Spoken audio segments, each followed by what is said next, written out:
ಸಖತ್ ಟೇಸ್ಟಿಯಾಗಿರೋ ಈ ರೀತಿ ಚಿಕನ್ ಸುಕ್ಕನ ಒಂದ್ಸತಿ ಮಾಡಿ ನೋಡಿ, ಸಕ್ಕದಾಗಿರುತ್ತೆ ಟೇಸ್ಟ್ ಅಂತೂ. ನಮಸ್ಕಾರ ಎಲ್ರಿಗೂ, ಮಂಡ್ಯ ಕೈ ರುಚಿಗೆ ಸ್ವಾಗತ. ನೀವೇನಾದರೂ ನಮ್ಮ ಚಾನಲ್ಗೆ ಹೊಸಬರಾಗಿದ್ದರೆ ದಯವಿಟ್ಟು ಚಾನಲ್ನ ಸಬ್ಸ್ಕ್ರೈಬ್ ಮಾಡಿ, ಇನ್ನಷ್ಟು ಇಂಟ್ರೆಸ್ಟಿಂಗ್ ವೀಡಿಯೋಸ್ಗೆ ಬೆಲ್ ಐಕಾನ್ನ ಕ್ಲಿಕ್ ಮಾಡಿ.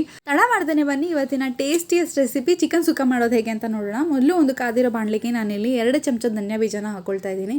2 ಚಮಚ ಧನಿಯಾ ಬೀಜ ಹಾಕ್ಕೊಂಡು ಅದಕ್ಕೆ 1/4 ಟೀ ಸ್ಪೂನಷ್ಟು ಸೋಂಪು, 1/4 ಟೀ ಸ್ಪೂನಷ್ಟು ಮೆಂತ್ಯ, 1 ಟೀ ಸ್ಪೂನಷ್ಟು ನಾನಿಲ್ಲಿ ಕಾಳು ಮೆಣಸನ್ನ ಹಾಕ್ಕೊಳ್ತಾ ಇದ್ದೀನಿ, 2 ಪೀಸು ಚಕ್ಕೆ, ಒಂದು ಸ್ಟಾರ್ ಹೂದಲ್ಲಿ 2 ಪೀಸಷ್ಟು ಸ್ಟಾರ್ ಹೂವು, 1 ಪಲಾವ್ ಎಲೆ, 4 ಲವಂಗ ಹಾಕ್ಕೊಂಡು ಈಗ ಇದಕ್ಕೆ 1/4 ಟೀ ಸ್ಪೂನಷ್ಟು ಜೀರಿಗೆನ ಸೇರಿಸ್ಕೊಳ್ತಾ ಇದ್ದೀನಿ. ಇದಿಷ್ಟನ್ನು ಲೋ ಫ್ಲೇಮಲ್ಲಿ ನಿಧಾನಕ್ಕೆ ಹುರ್ಕೊಳ್ತೀನಿ. ಘಮ್ ಘಮ್ ಅನ್ನಬೇಕು, ಅಲ್ಲಿವರೆಗೂ ಇದನ್ನು ನೀಟಾಗಿ ಫ್ರೈ ಮಾಡಿಕೊಂಡು ಇದನ್ನು ಒಂದು ಬೌಲ್ಗೆ ನಾನೀಗ ಶಿಫ್ಟ್ ಮಾಡ್ಕೊಳ್ತೀನಿ. ನಾನಿಲ್ಲಿ ತೋರಿಸ್ತಾ ಇರೋ ಮಸಾಲೆ ಕ್ವಾಂಟಿಟಿ ಬಂದು ಅರ್ಧ kg ಚಿಕನ್ಗೆ ಆಗುವಷ್ಟು ನಾನಿಲ್ಲಿ ಮಾಡ್ತಾಯಿದ್ದೀನಿ. ಈಗ ಅದೇ ಬಾಣಲಿಗೆ ಅದನ್ನು ಶಿಫ್ಟ್ ಮಾಡಿ 5 ಬ್ಯಾಡಗಿ ಮೆಣಸಿನ್ಕಾಯಿ, 5 ರಿಂದ 6 ಬ್ಯಾಡಗಿ ಮೆಣಸಿನ್ಕಾಯಿ, 4 ಗುಂಟೂರು ಮೆಣಸಿನ್ಕಾಯಿನ ಹಾಕಿ ಅದನ್ನು ಲೋ ಫ್ಲೇಮಲ್ಲೇ ಫ್ರೈ ಮಾಡ್ಕೊಳ್ತಾ ಇದ್ದೀನಿ. ನಿಮ್ಗೇನಾದರೂ ಖಾರ ಜಾಸ್ತಿ ಬೇಕು ಅಂತ ಅನಿಸಿದಾಗ ಇನ್ನೊಂದು ಸ್ವಲ್ಪ ಜಾಸ್ತಿ ಗುಂಟೂರು ಮೆಣಸಿನ್ಕಾಯಿನ ಹಾಕೋಬೋದು. ಇದೆಲ್ಲ ಫ್ರೈ ಆದಮೇಲೆ ಇದ್ರ ಜೊತೆಗೆ ಇವಾಗ 1/4 ಕಪ್ಪಷ್ಟು ಕಟ್ ಮಾಡಿರೋ ತೆಂಗಿನಕಾಯಿನೂ ನಾನು ಇದಕ್ಕೆ ಸೇರಿಸ್ಕೊಂಡು ಅದನ್ನು ಸ್ವಲ್ಪ ಲೈಟಾಗಿ ಫ್ರೈ ಮಾಡ್ತೀನಿ. ಇದೆಲ್ಲ ಲೈಟಾಗಿ ಫ್ರೈ ಆದಮೇಲೆ ಇವಾಗ ಇದಕ್ಕೆ 1-2 ಕಡ್ಡಿಯಷ್ಟು ಕರಿಬೇವೆಲೆನೂ ನಾನು ಇದಕ್ಕೆ ಸೇರಿಸ್ಕೊಳ್ತಾ ಇದ್ದೀನಿ. ಇದನ್ನೆಲ್ಲ ಹಸಿ ವಾಸನೆ ಹೋಗೋವರೆಗೂ ಸ್ವಲ್ಪ ಫ್ರೈ ಮಾಡಿಕೊಂಡು ಇದನ್ನು ತಣ್ಣಗಾಗಕ್ಕೆ ಬಿಡ್ತೀನಿ. ತಣ್ಣಗಾದ್ಮೇಲೆ ಇದನ್ನು ಒಂದು ಜಾರ್ಗೆ ಶಿಫ್ಟ್ ಮಾಡ್ಕೊಳ್ತೀನಿ. ಇದನ್ನು ಜಾರ್ಗೆ ಶಿಫ್ಟ್ ಮಾಡಿಕೊಂಡು ನೀಟಾಗಿ ನುಣ್ಣಗಾಗೋಂಗೆ ಆಗಲೇ ರುಬ್ಬಿಟ್ಟಿರೋ ಜೀರಿಗೆ ಮೆಣಸು ಅದನ್ನೆಲ್ಲ ಹಾಕ್ಕೊಂಡು ಇವಾಗ ಒಣಮೆಣಸಿನ್ಕಾಯಿ ಇದನ್ನೆಲ್ಲ ಒಟ್ಟಿಗೆ ಸೇರಿಸಿ ನುಣ್ಣಗೆ ರುಬ್ಕೊಳ್ತೀನಿ. ಈ ರೀತಿ ತರ್ತರಿಯಾಗಿ ರುಬ್ಬಿದ ತಕ್ಷಣ ಇವಾಗ ಇದಕ್ಕೆ ರುಚಿಗೆ ಎಷ್ಟು ಬೇಕೋ ಅಷ್ಟು ಉಪ್ಪನ್ನು ಸೇರಿಸ್ಕೊಂಡು ಇನ್ನೊಂದು ಸತಿ ರುಬ್ಬಿಟ್ಕೊಳ್ತೀನಿ. ರುಬ್ಬಾದಮೇಲೆ ಇಷ್ಟು ತರ್ತರಿಯಾಗೇ ಇರುತ್ತೆ. ಈ ಮಸಾಲೆ ರೆಡಿ ಆದ ತಕ್ಷಣ ಇವಾಗ ನಾವು ಚಿಕನ್ ಸುಕ್ಕಾಗೆ ರೆಡಿ ಮಾಡ್ಕೊಳ್ಳೋಣ. ಚಿಕನ್ ಸುಕ್ಕ ಮಸಾಲೆ ರೆಡಿಯಾಗಿದೆ, ಇವಾಗ ಫ್ರೈ ಮಾಡೋಕ್ಕೆ ರೆಡಿ ಮಾಡ್ಕೊಳ್ತೀನಿ. ಒಂದು ಕಾದಿರೋ ಬಾಣಲಿಗೆ 3 ಟೇಬಲ್ ಸ್ಪೂನಷ್ಟು ಎಣ್ಣೆನ ಹಾಕ್ಕೊಂಡು 2 ಈರುಳ್ಳಿನ ದಪ್ಪಕ್ಕೆ ಉದ್ದುದಕ್ಕೆ ಹೆಚ್ಚಿರೋ ಈರುಳ್ಳಿನ ನಾನು ಇದಕ್ಕೆ ಸೇರಿಸ್ಕೊಳ್ತಾ ಇದ್ದೀನಿ. ಈರುಳ್ಳಿ ನೀಟಾಗಿ ಹಸಿ ವಾಸನೆ ಹೋಗಿ ಸ್ವಲ್ಪ ಕಲರ್ ಚೇಂಜ್ ಆಗೋವರೆಗೂ ಇದನ್ನು ಲೈಟಾಗಿ ಫ್ರೈ ಮಾಡ್ಕೊಳ್ತೀನಿ. ಒಂದು ಸತಿ ಈರುಳ್ಳಿ ಎಲ್ಲ ಸ್ವಲ್ಪ ಕಲರ್ ಚೇಂಜ್ ಆಗೋವರೆಗೂ ಫ್ರೈ ಆದ ತಕ್ಷಣ ಇವಾಗ ಇದಕ್ಕೆ 1.5 ಚಮಚದಷ್ಟು ಶುಂಠಿ ಬೆಳ್ಳುಳ್ಳಿ ಪೇಸ್ಟ್ನು ಸೇರಿಸ್ಕೊಳ್ತೀನಿ. ಅದು ಸ್ವಲ್ಪ ಚೆನ್ನಾಗಿ ಹಸಿ ವಾಸನೆ ಹೋಗೋವರೆಗೂ ಫ್ರೈ ಮಾಡ್ಕೊಳ್ತೀನಿ. ನಾನಿಲ್ಲಿ ತೋರಿಸ್ತಿರೋ ರೆಸಿಪಿ ಬಂದು ಅರ್ಧ kg ಚಿಕನ್ಗೆ ಹಾಕೋಷ್ಟು. ನಿಮ್ಗೇನಾದರೂ 1 kg ಅಥವಾ ಇನ್ನೂ ಜಾಸ್ತಿ ಕ್ವಾಂಟಿಟಿ ಮಾಡ್ತಿದ್ದೀರಾ ಅಂತಂದಾಗ ಇನ್ನೂ ಡಬಲ್ ಆಗಿ ಹಾಕ್ಕೊಳ್ಳಿ. ಈರುಳ್ಳಿ ಎಲ್ಲ ಚೆನ್ನಾಗಿ ಫ್ರೈ ಆದಮೇಲೆ ಇವಾಗ ಇದಕ್ಕೆ ನಾನು 1/4 ಟೀ ಸ್ಪೂನಷ್ಟು ಅರಿಶಿನ ಪುಡಿನ ಹಾಕ್ಕೊಳ್ತಾ ಇದ್ದೀನಿ. ಅದನ್ನು ನೀಟಾಗಿ ಮಿಕ್ಸ್ ಮಾಡಿಕೊಂಡು 1-2 ಕಡ್ಡಿಯಷ್ಟು ಕರಿಬೇವೆಲೆನ ಹಾಕ್ಕೊಳ್ತೀನಿ. ಇದಕ್ಕೆ ಚಿಕನ್ನಲ್ಲಿ ಕರಿಬೇವು ಹಾಕೋದ್ರಿಂದ ಅದ್ರದ್ದು ಫ್ಲೇವರ್ ಚೆನ್ನಾಗಿರುತ್ತೆ, ಅದಕ್ಕೋಸ್ಕರ ಇದನ್ನು ಈರುಳ್ಳಿ ಎಲ್ಲ ಫ್ರೈ ಆದಮೇಲೆ ಹಾಕಬೇಕು. ಆವಾಗ ಅದರದ್ದು ಹಸಿ ವಾಸನೆ ಟೇಸ್ಟ್ ಎಲ್ಲ ಚೆನ್ನಾಗಿರುತ್ತೆ.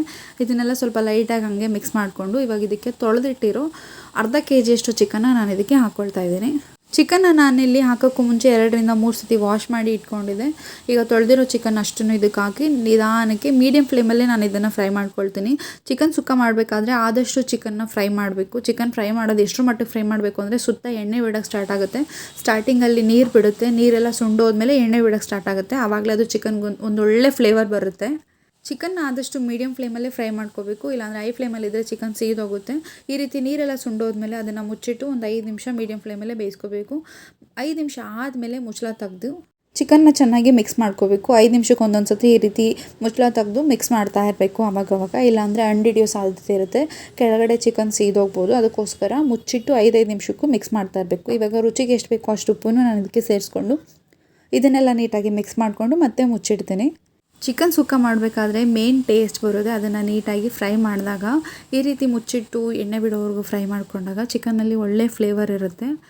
ಈ ರೀತಿ ಸುತ್ತ ಎಣ್ಣೆ ಬಿಡೋಕ್ಕೆ ಸ್ಟಾರ್ಟ್ ಆಗಿದೆ. ಇವಾಗ ಕಾಣಿಸ್ತಿದೆಲ್ಲ ನಿಮಗೆ, ಸುತ್ತ ಈ ರೀತಿ ಎಣ್ಣೆ ಬಿಡೋಕ್ಕೆ ಸ್ಟಾರ್ಟ್ ಆಗುತ್ತೆ. ಇಲ್ಲಿ ನಿಮಗೆ ಕಾಣ್ತಿರ್ಬೋದು ಚಿಕನಲ್ಲಿ ಎಣ್ಣೆ ಬಿಟ್ಟಿದೆ. ನಾನು ಅಲ್ಲಿ ಕೈ ತೋರಿಸ್ತಾ ಇದ್ದೀನಲ್ಲ, ಅಲ್ಲೆಲ್ಲ ಚಿಕನಲ್ಲಿ ಎಣ್ಣೆ ಬಿಡ್ತಾ ಇದೆ. ಈ ರೀತಿ ಎಣ್ಣೆ ಬಿಟ್ಟಿರೋ ಚಿಕನ್ನ ಹಾಗೆ ತಿನ್ನೋಕ್ಕೂ ಚೆನ್ನಾಗಿರುತ್ತೆ ಈ ರೀತಿ ಫ್ರೈ ಮಾಡಿಕೊಂಡು. ಇವಾಗ ಇದಕ್ಕೆ ನಾನು ಆಗಲೇ ರುಬ್ಬಿಟ್ಟಿರೋ ಮಸಾಲೆನ ನಾನು ಇದಕ್ಕೆ ಸೇರಿಸ್ಕೊಳ್ತಾ ಇದ್ದೀನಿ. ಅಷ್ಟು ಮಸಾಲೆನೂ ಇದಕ್ಕೆ ಸೇರಿಸ್ಕೊಂಡು ಇವಾಗ ಇದನ್ನು ಮಿಕ್ಸ್ ಮಾಡ್ಕೊಳ್ತೀನಿ. ಮಿಕ್ಸ್ ಮಾಡಿಕೊಂಡು 2 ನಿಮಿಷ ಹಾಗೆ ಈ ಮಸಾಲೆನ ಫ್ರೈ ಮಾಡ್ಕೊಳ್ತೀನಿ.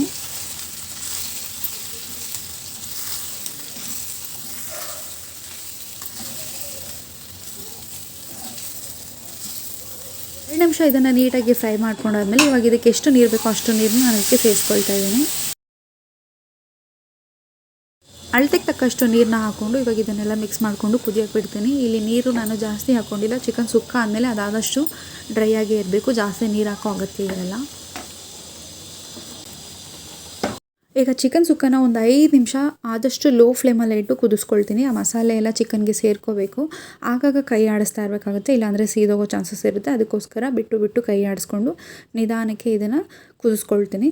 ಲಾಸ್ಟಲ್ಲಿ ಇನ್ನೇನು ಗ್ಯಾಸ್ ಆಫ್ ಮಾಡೋದು 2 ನಿಮಿಷ ಅನ್ನೋಕ್ಕೆ ಇದಕ್ಕೆ ನಾನು ಅರ್ಧದಷ್ಟು ನಿಂಬೆ ರಸನ ಹಾಕ್ಕೊಳ್ತಾ ಇದ್ದೀನಿ. ಅರ್ಧ ಹೋಳಷ್ಟು ನಿಂಬೆ ರಸನ ಹಾಕ್ಕೊಳ್ತಾ ಇದ್ದೀನಿ. ನಿಂಬೆ ರಸನೂ ಹಾಕ್ಕೊಂಡು ಅದನ್ನು ಮಿಕ್ಸ್ ಮಾಡಿಕೊಂಡು 2 ನಿಮಿಷ ಕುದಿಸಿದ್ರೆ ಸಾಕು. ಸೂಪರಾಗಿರೋ ಸಕ್ಕತ್ತಾಗಿರೋ ಚಿಕನ್ ಸುಕ್ಕ ರೆಡಿ ಆಗುತ್ತೆ.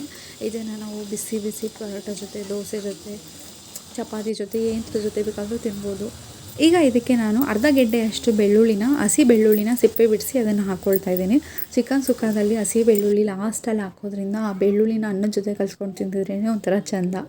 ಈ ಬೆಳ್ಳುಳ್ಳಿ ಹಾಕೋದ್ರಿಂದ ಚಿಕನಲ್ಲಿ ಇನ್ನೂ ಒಳ್ಳೆ ಫ್ಲೇವರ್ ಆ್ಯಡ್ ಆಗುತ್ತೆ. ಅದಕ್ಕೋಸ್ಕರ ಲಾಸ್ಟಲ್ಲಿ ಬೆಳ್ಳುಳ್ಳಿನ ಹಾಕ್ತಾ ಇರೋದು. ಈ ರೀತಿ ಎಲ್ಲ ಕುದ್ದ ಮೇಲೆ ಗ್ಯಾಸ್ ಆಫ್ ಮಾಡಿದ್ರೆ ಚಿಕನ್ ಸುಕ್ಕ ರೆಡಿ ಆಗುತ್ತೆ. ಇದನ್ನು ನೀವು ಬಿಸಿ ಬಿಸಿ ಪರೋಟ ಜೊತೆ, ಚಪಾತಿ ಜೊತೆ, ಏನರ ಜೊತೆ ಬೇಕಾದರೂ ಸರ್ವ್ ಮಾಡ್ಬೋದು. ಇಲ್ಲ ಹಾಗೆ ತಿಂತೀನಿ ಅಂದರೂ ಸೂಪರಾಗಿರುತ್ತೆ. ಬಿರಿಯಾನಿ ಜೊತೆ ಅಂತೂ ಬೆಸ್ಟ್ ಕಾಂಬಿನೇಷನ್ ಇದು. ಈ ರೆಸಿಪಿನ ಮಿಸ್ ಮಾಡ್ದೇ ನೀವು ಮನೇಲಿ ಟ್ರೈ ಮಾಡಿ. ಹೇಗಿತ್ತು ಅಂತೇಳಿ ಕಮೆಂಟ್ ಮುಖಾಂತರ ತಿಳಿಸಿ. ಈ ಪೀಸ್ ನೋಡಿ, ನಾನೀಗ ಮುರಿದು ತೋರಿಸ್ತೀನಿ. ಏನು ಜ್ಯೂಸಿಯಾಗಿದೆ ಅಂತ ನೋಡ್ತಿದ್ರೇ ತಿಂತಾ ಇರಬೇಕು ಅನಿಸುತ್ತೆ, ಅಷ್ಟು ಸಖತ್ತಾಗಿದೆ. ಈ ರೆಸಿಪಿ ನಿಮಗೆ ಇಷ್ಟ ಆದಲ್ಲಿ ದಯವಿಟ್ಟು ನಿಮ್ಮ ಫ್ರೆಂಡ್ಸ್ ಆ್ಯಂಡ್ ಫ್ಯಾಮಿಲಿ ಜೊತೆ ಶೇರ್ ಮಾಡಿ. ಇನ್ನಷ್ಟು ಇಂಟ್ರೆಸ್ಟಿಂಗ್ ವೀಡಿಯೋಸ್ಗೆ ಮಂಡ್ಯ ಕೈ ರುಚಿನ ಸಬ್ಸ್ಕ್ರೈಬ್ ಮಾಡ್ಕೊಳ್ಳಿ. ವಿಡಿಯೋ ನೋಡ್ತಿರೋ ಪ್ರತಿಯೊಬ್ಬರಿಗೂ ಧನ್ಯವಾದಗಳು.